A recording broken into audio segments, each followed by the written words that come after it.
Hey everybody, what's up? My name's Mackenzie. And I'm Jonathan. We are husband and wife, and we'd like to welcome you to TerreDice. And today we're talking about 5 games that you will never get to the table. Yeah, so these games are particular, and so they require particular people to particularly get them to the table often. So if you want to see what those are, then just keep watching. All right, the first game on this list is Root. Now before you come at me, I know Root is an amazing game. I love it. I have all the expansions. But let me talk about Root for a second. So Root is, if you're not familiar with it, it is basically Happy Tree Friends, the board game. We're all these mean, cute-looking woodland creatures who just want to kill each other. And we're doing it for dominance of the woods. Now, it is an awesome asymmetric game, but it's really complex. And it works best at exactly 4 players. 3's okay, 5's okay, 4 is where it shines. There's usually 2 opposing factions who are really competitive, and then 2 other kind of supportive factions who are doing really weird stuff. Even like some love to like trade or like give things to players. So it is very highly dependent on a higher player count. If you mostly play at home like us, where we like to play 2-player a lot, it's going to be hard to get to the table.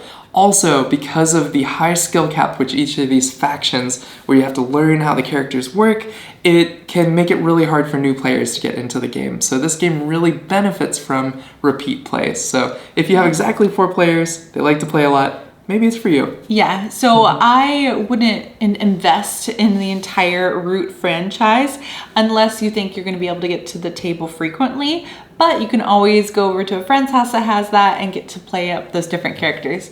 And Jonathan has volunteered to be that friend.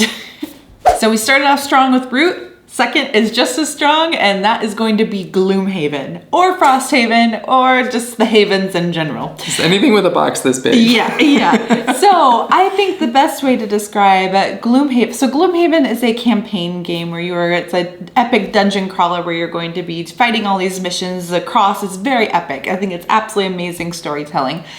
But I think I can tell you the reason behind this is that the name of our campaign for Gloomhaven that we started is called COVID-19 Days and Counting. That is because we started Gloomhaven 19 days into the COVID shutdown in 2020. And it is 2023 now. So I think close. We're getting close. And it's one of those games that I just absolutely adore. But when the setup time pretty much matches the game time, it is very hard to get to the table. I can't tell you how many plastic baggies that Jonathan has to organize Gloomhaven for setup. It is one of those games that I think you need to play. If you're going to set it all up, you're going to need to play multiple missions at the same time. And lots of people just don't have that time.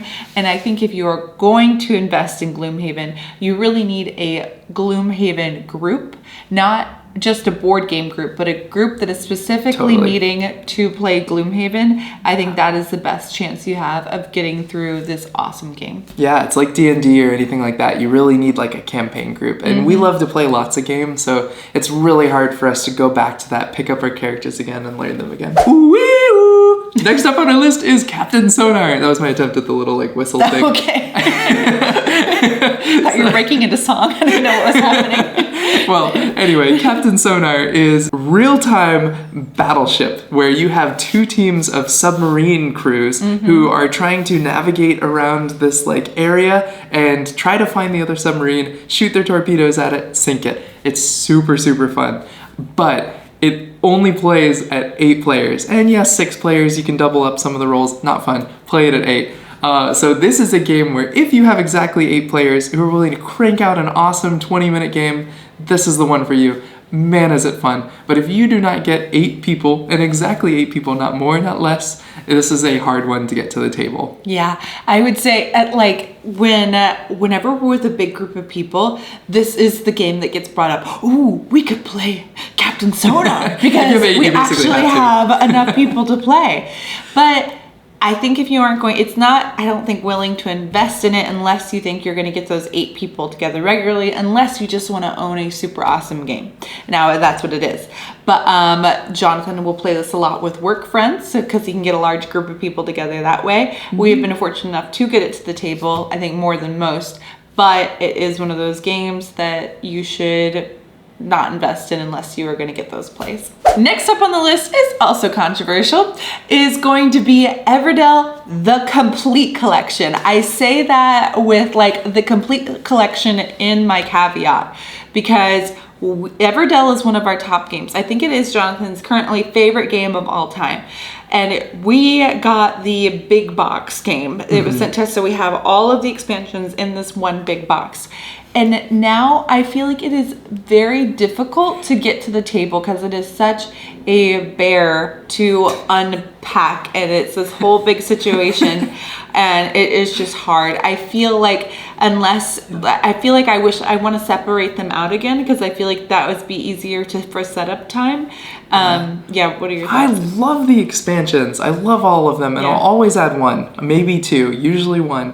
But just like having it all together like that makes it such a hurdle just to get the whole thing out, pull all the games off, get all the trays out and get it set up. Where it was previously such a simple game, you just dump out the sticks, the berries, and you're like ready to go. So I wouldn't trade it because we don't have the space. So because we don't have the space, it's perfect. But man, does that make it harder to get to the table. If I had the choice, I would keep the separate expansion boxes. Yeah, I think it's separate, like big box expansions, like where you get everything together in one box.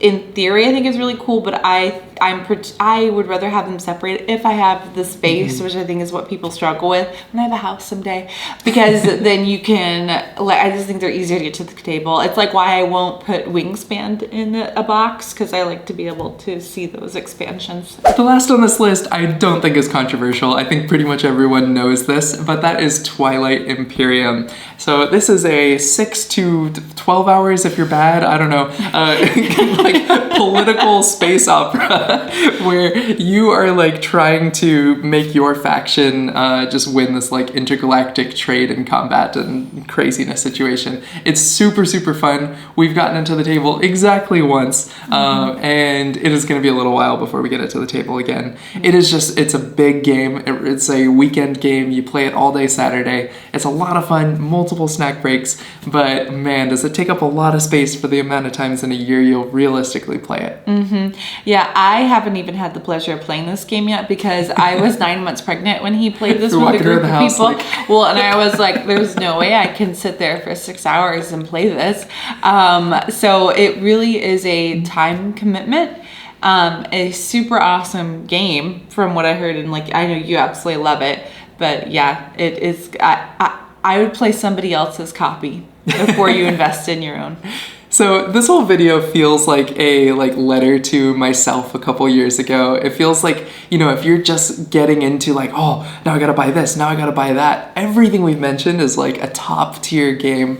And these are really incredible games, and I don't want to discourage you from playing them. I think you should go play them.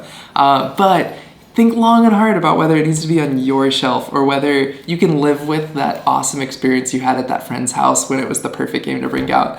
Just because I think there's a lot of games out there and some of them are harder to get to the table than others. All right, guys, that's our top 5. Let us know down below if you agree with us, if you totally disagree, or what games you would also say are particularly hard to get to the table. Or I think it would be interesting what you would sub in to kind of get the same feel that you can get to the table more frequently. But as always, thank you guys so much for watching. If you like this video, make sure to like and subscribe. Really appreciate everybody that's been subscribing lately. Every single one of you is absolutely amazing.